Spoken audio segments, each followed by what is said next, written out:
अभी हम स्टडी करेंगे क्वाड्रेटिक इक्वेशन। ओके, तो मैं यहाँ हेडिंग डाल रहा हूँ क्वाड्रेटिक इक्वेशन। ओके, देखो स्टैंडर्ड फॉर्म जो होती है इक्वेशंस की वो क्या होती है, a x square plus b x plus c equal to zero where a is not equal to zero. समझ में, ए की वैल्यू जीरो के इक्वल नहीं होनी चाहिए। देखो सी क्या है, एक कांस्टेंट टर्म है, ये क्या है, एक कांस्टेंट है, करेक्ट। बी क्या है, कोएफिशिएंट ऑफ एक्स है, इसको क्या बोलते हैं, कोएफिशिएंट ऑफ एक्स। और ए क्या है, कोएफिशिएंट ऑफ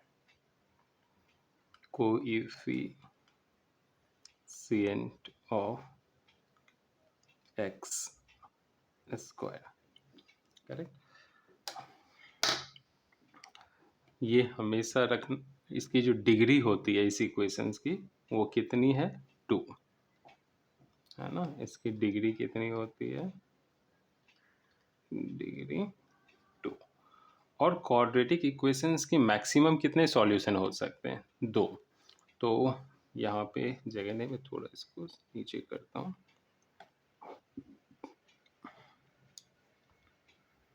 इसकी जो एट मोस्ट सॉल्यूशंस होंगे वो कितनी होंगे, 2 होंगे, यानी जो x की वैल्यू है वो 2 हो सकती है। Okay, good. देखो एक चीज़ है, जैसे मेरे पास एक इक्वेशन है x square plus 4x plus 4 equal to 0। ये क्या है, एक क्वाड्रेटिक इक्वेशन है, क्वाड्रेटिक इक्वेशन का स्टैंडर्ड फॉर्म है और ये करेक्ट है क्योंकि ये किस पे फिट हो रही है, a x square plus b x plus c equal to 0, है ना। देखो ए की वैल्यू यहाँ पे क्या है, एक्स स्क्वायर की कोएफिशिएंट, तो क्या है एक्स स्क्वायर की कोएफिशिएंट, यहाँ पे कुछ नहीं है मतलब 1 है तो 1 डालेंगे। बी की वैल्यू, एक्स की कोएफिशिएंट कितनी है, बी की वैल्यू देखो, एक्स की कोएफिशिएंट 4 तो 4 डालेंगे। सी कांस्टेंट है और कितना इक्वेशंस में, अगेन 4, करेक्ट। तो ये है हमारा ए बी सी का वैल्यू। एक कमाल की चीज़ ये है, अगर आप इसी इक्वेशंस को ना ऐसे ना लिख के अगर ऐसे लिख दिए, लेट से 4x 4x plus x square plus 4 और इक्वल टू 0, आपसे पूछा जाएगा ये स्टैंडर्ड फॉर्म है क्वाड्रेटिक इक्वेशंस का, तो ये नहीं है, जबकि ये दोनों इक्वल हैं। या ऐसा पूछ दे 4 plus 4x plus x square, ये है क्वाड्रेटिक इक्वेशन का स्टैंडर्ड फॉर्म, अगेन नहीं है। ऐसा दिया रहे x square plus 4x equal to -4, ये है, ये भी नहीं। ये तीनों ही क्या है, एक ही चीज़ है, लेकिन ये क्वाड्रेटिक इक्वेशन का स्टैंडर्ड फॉर्म नहीं है।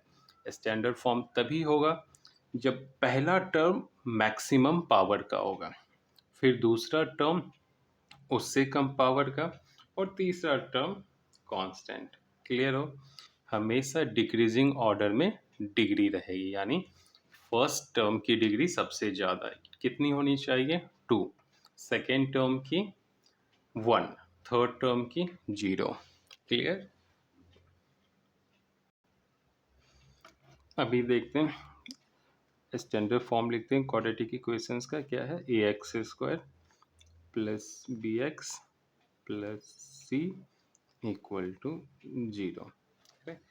तो एक टर्म है डी, उसकी वैल्यू कितनी होती है, बी स्क्वायर माइनस 4ac। इस टर्म डी को बोलते हैं डिस्क्रिमिनेंट, डिस्क्रिमिनेंट,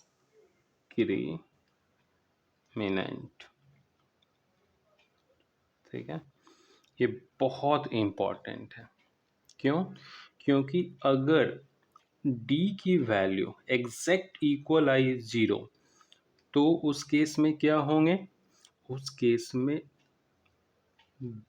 दो सॉल्यूशंस मिलेंगे और दोनों की वैल्यू इक्वल होगी एंड रियल, और सॉल्यूशंस क्या होगा? रियल। बट अगर d की वैल्यू ग्रेटर देन 0 हो गया तो उस केस में क्या होगा? टू अनइक्वल, यानी दोनों जो हैं वैल्यू x की वो इक्वल नहीं होगी। एक सेकेंड में थोड़ा सा इसको, हाँ, टू अनइक्वल एंड रियल, लेकिन रियल मिलेगी। बट अगर d की वैल्यू 0 से कम हो गई तो उस केस में रियल वैल्यू नहीं मिलेगी, है ना? रियल वैल्यू नहीं मिलेगी, रियल सॉल्यूशंस नहीं मिलेंगे क्वाड्रेटिक इक्वेशंस का।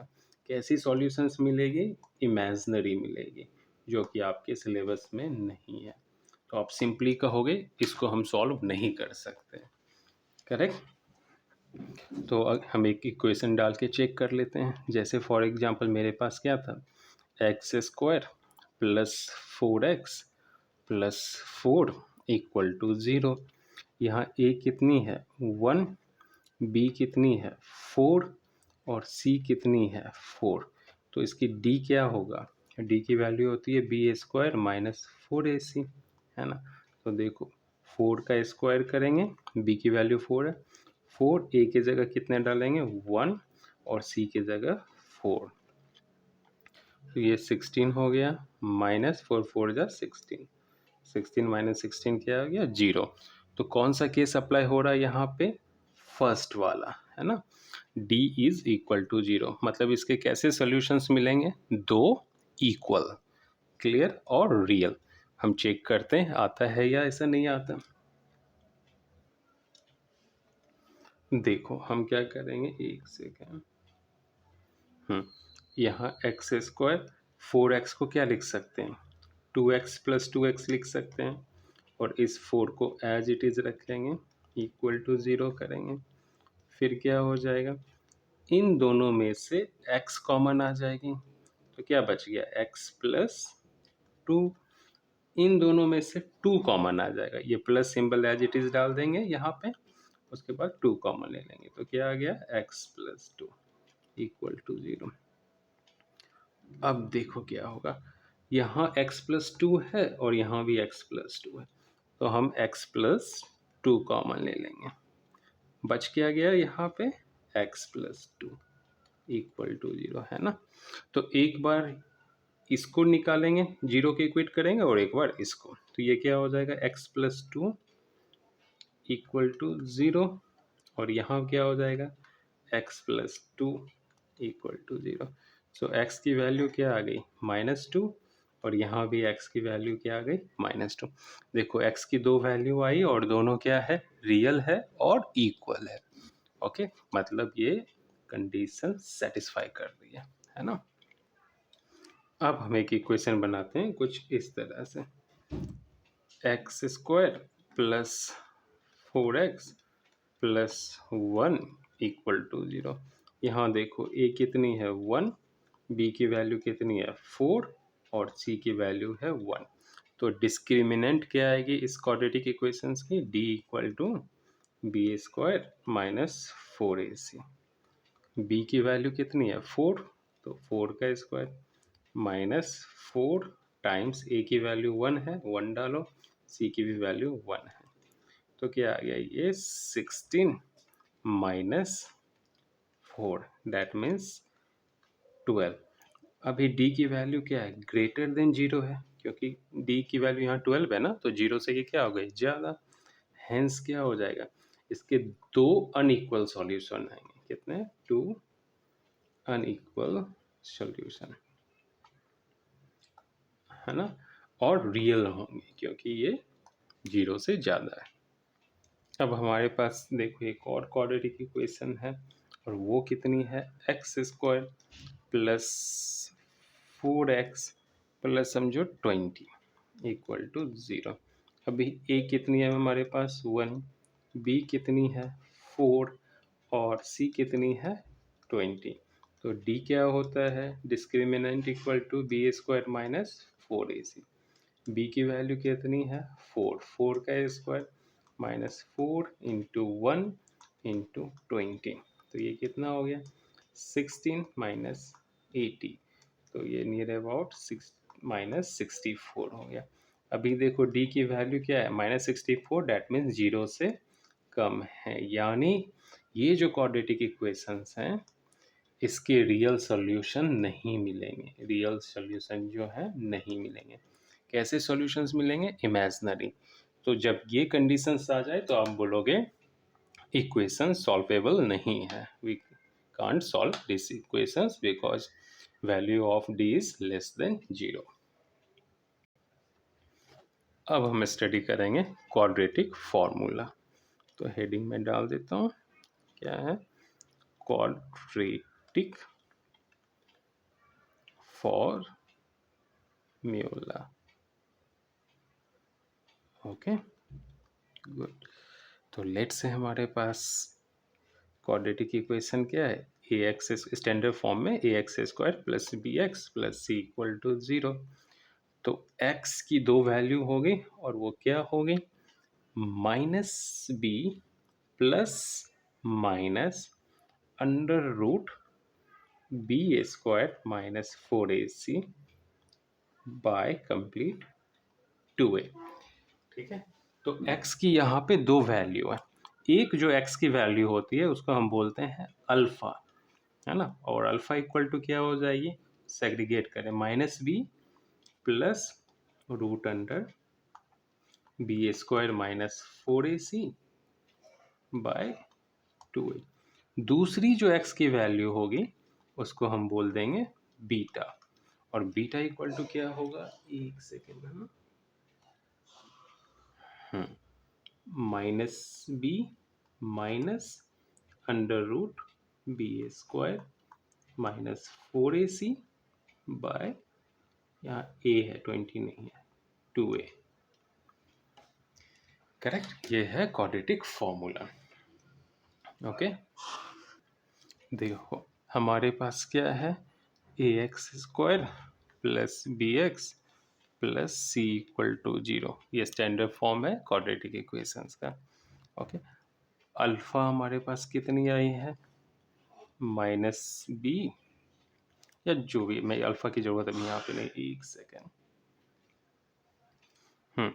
तो मैं लिख देता हूँ alpha equal to -b plus under root b square minus 4ac by 2a, और बीटा इक्वल टू कितनी है -b minus under root b square minus 4ac by 2a। याद रखना इन दोनों रूट को जब हम ऐड करेंगे अल्फा प्लस बीटा तो क्या होगा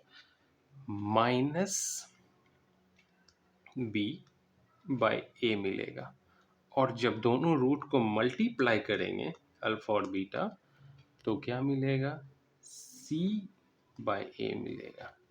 करेक्ट, रूट बेसिकली क्या है, सॉल्यूशंस है क्वाड्रेटिक इक्वेशंस का, इसी को जीरोज भी बोलते हैं। अगर आपसे सवाल ऐसा पूछेगा कि एक क्वाड्रेटिक इक्वेशंस है इसकी जीरो निकालो, तो भी आप क्या करोगे, उसके सॉल्यूशंस निकालोगे। ऐसा पूछ देगा क्वाड्रेटिक इक्वेशंस है इसकी रूट निकालो, तो भी आप क्या करोगे, सॉल्यूशंस निकालोगे। ठीक है, तो तीनों टर्म यूज हो सकते हैं, जीरो, रूट एंड सॉल्यूशन। अभी लेट से हमारे पास एक इक्वेशन है 2x square plus 3x plus 1 equal to 0। Correct, तो हमें सबसे पहले इसकी सॉल्यूशन निकालनी है। तो एक सॉल्यूशन जो होगी उसको हम क्या बोलते हैं, अल्फ़ा, वो क्या होती है -b plus root under b square minus 4ac by 2a, है ना, ये क्वाड्रेटिक फॉर्मूला है। तो यहाँ डाल के देखते हैं क्या आता है, b की जगह कितनी है 3, तो यहाँ हो जाएगा -3 plus root under b square, यानी 3 का स्क्वायर माइनस 4, ए कितनी है 2, तो 2 डालेंगे, और सी कितनी है 1, तो 1 डालेंगे। अब अपॉन क्या हो जाएगा 2 टाइम्स 2। तो देखो यहाँ क्या आ गया -3 प्लस अंडर रूट ये 9 माइनस 8, और नीचे क्या आ गई 4, तो ये हो जाएगा -3 प्लस रूट अंडर 1 और रूट अंडर 1 अपॉन 4, करेक्ट। इसको क्या लिख सकते हैं -3 प्लस 1 बाय 4, दैट मीन्स -2/4, और -2/4 क्या होती है हाफ, है ना। तो 2 1 जा 2 2 जा, तो माइनस हाफ। अल्फा की वैल्यू क्या आ गई -हाफ, यानी इस इक्वेशन का एक सॉल्यूशंस क्या है -हाफ। अब इसी इक्वेशंस का बीटा की वैल्यू निकाल रहे हैं। देखो बीटा इक्वल टू क्या होता है -b plus, oh sorry minus होता है, चलो इसको माइनस समझो, ठीक है। -b minus root under b square -4ac by 2a। Again same, यहाँ पे -3 हो जाएगा, यहाँ माइनस, ये again 3a² -4 into 2 into 1 upon 2 into 2, तो ये क्या हो गया -3 माइनस अंडर रूट, अगेन 1 ही होगा पता ही है, और ये 4, तो ये हो जाएगा -3 -1 अपॉन 4, दैट मीन्स -4/4, और ये क्या हो गया -1। तो इसका एक सॉल्यूशंस क्या आ गया हमारे पास -1, और दूसरा सॉल्यूशंस क्या -हाफ। इसी इक्वेशन को हम फैक्टराइजेशन मेथड से भी कर सकते हैं। फैक्टराइजेशन मेथड का कुछ लिमिटेशंस होता है, ये हर जगह एप्लीकेबल नहीं होगी, लेकिन क्वाड्रेटिक फार्मूला का जो मेथड है ना, वो हर जगह हर इक्वेशंस के लिए एप्लीकेबल है। फैक्टराइजेशन में बहुत समय क्या होती है प्रॉब्लम हो जाती है अगर जब आप फैक्टराइज नहीं कर पाते हो। तो यहाँ देखो क्या है 2x² plus 3x plus 1 equal to 0। आपने करना क्या है, आपने सबसे पहले मेंटली इन दोनों को a और c को मल्टीप्लाई करना है। तो देखो a टाइम्स c हमेशा क्या हो रहा मल्टीप्लिकेशन हो रहा, तो ये कितनी आ गई 2, ये दिमाग में ही करना है, ठीक है। और इस 2 का 2 फैक्टर चूज करना है, जिसको ऐड करो या सब्ट्रैक्ट करो, वैल्यू कितनी आनी चाहिए 3x। तो 2 का 2 फैक्टर क्या हो सकता है, एक 2 खुद हो सकता है, दूसरा 1। फैक्टर का मतलब होता है वो नंबर से डिवाइड हो सकती है, यानी 2 2 से डिवाइड हो सकती है और 2 1 से भी डिवाइड हो सकती है ना। और 2 + 1 करेंगे तो क्या होगा, हमें 3 मिल जाएगा। ओके, तो देखो यहाँ पे हम क्या कर रहे हैं 2x² और 3x को क्या लिख सकते हैं 2x plus 1x plus 1 equal to 0। तो इन दोनों में हमें क्या करना कॉमन लेना, क्या कॉमन ले सकते हो 2x ले सकते हो, तो क्या बचेगा x प्लस 1। और इन दोनों में क्या कॉमन ले सकते हो आप 1 कॉमन ले सकते हो, तो क्या बचेगा x प्लस 1। कॉमन लेने के लिए हमें ये देखना होता है कि दोनों में ही कौन सी चीज़ है, यहाँ भी 1 है और यहाँ भी 1 है, यहाँ भी देखो 2x है और यहाँ भी 2x है। ओके, तो ये कॉमन आ जाएगी। तो यहाँ x प्लस 1 अब कॉमन ले सकते हैं, दोनों जगह है, यहाँ भी है और यहाँ भी है, तो x प्लस 1 कॉमन लेंगे, बचा क्या 2x प्लस 1 इक्वल टू 0। तो मैंने पहले ही सिखाया, बारी बारी से पहले x प्लस 1 को 0 से इक्वेट करोगे तो x इक्वल टू क्या आ जाएगा -1। फिर 2x प्लस 1 को 0 से इक्वेट करोगे तो 2x इक्वल टू हो जाएगा -1 और x इक्वल टू -1/2। तो सेम सॉल्यूशंस आ रहे हैं। एक दूसरी क्वेश्चंस को भी हम ट्राई करेंगे फैक्टराइजेशन मेथड के लिए। देखो हमारे पास एक क्वाड्रेटिक इक्वेशंस है, वो है x square minus 14x plus 24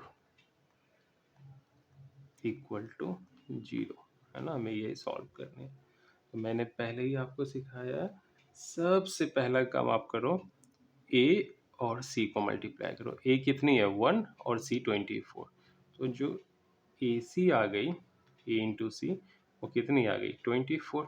और फिर 24 को फैक्टराइज करना 2 नंबर में, जिसका मल्टीप्लिकेशन तो एग्जैक्ट 24 आनी चाहिए, लेकिन एडिशन या सब्ट्रैक्शंस कितनी होनी चाहिए, ये वाली नंबर, ठीक है, साइन के साथ।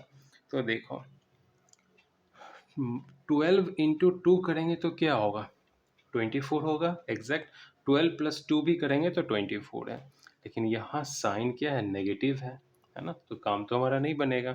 तो इन दोनों जगह हमें साइन क्या करना पड़ेगा -12 -2। अब इन दोनों को मल्टीप्लाई करेंगे तो एग्जैक्ट 24 आएगा, क्योंकि माइनस माइनस क्या होता है प्लस, और इन दोनों को ऐड करेंगे या माइनस करेंगे तो भी इतनी ही आएगी, है ना।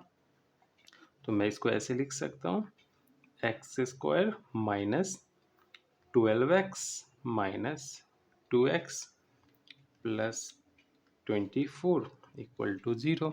अब बहुत सिंपल है, अगेन इन दोनों से क्या कॉमन आ जाएगी x, तो बचा x माइनस 12, यहाँ इन दोनों में -2, तो ये हो जाएगा x माइनस 12 इक्वल टू 0। अब यहाँ से क्या कॉमन आ जाएगी x माइनस 12, बचेगा क्या x minus 2 equal to 0। So x equal to 12 and 2, ये दो वैल्यू हो जाएंगे। ओके, एक और देखते हैं, है ना। तो ये एक है हमारे पास, वाइट लेनी, हमारे पास x square minus 8x minus 20 equal to 0। अभी हमें same logic a into c mind में करनी है, तो क्या होगा -20 इंटू 1, तो हमारा तो -20 आ गई, है ना ए सी की वैल्यू। अब देखो क्या करना है, इसका 2 फैक्टर लेना है और दोनों फैक्टर को मल्टीप्लाई करेंगे तो इतनी आएगी -20।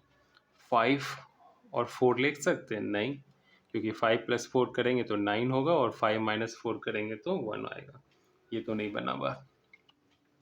फिर देखो माइंड में सोचो, 10 और 2 कर सकते हैं, हाँ ये बन सकता है। 10 इंटू 2 करोगे तो कितनी होगी 20 हो जाती है, और 10 माइनस 2 करोगे तो 8 होगा। तो यहाँ क्या हो जाएगा -10 और 2, -10 इंटू 2 करेंगे तो -20 और -10 प्लस 2 करेंगे तो -8। तो सोल्यूशन मिल गई, x square minus 10x plus 2x minus 20 equal to 0। तो x कॉमन लेंगे, x माइनस 10 प्लस 2 कॉमन लेंगे, x minus 10 0, x minus 10 common ले लेंगे और यहाँ x प्लस 2 हो जाएगी equal to 0। Therefore x equal to 10 और यहाँ -2, दो आंसर आ गए। ठीक है, तो आपको क्या करना, ये सारी नोटबुक में लिखनी है।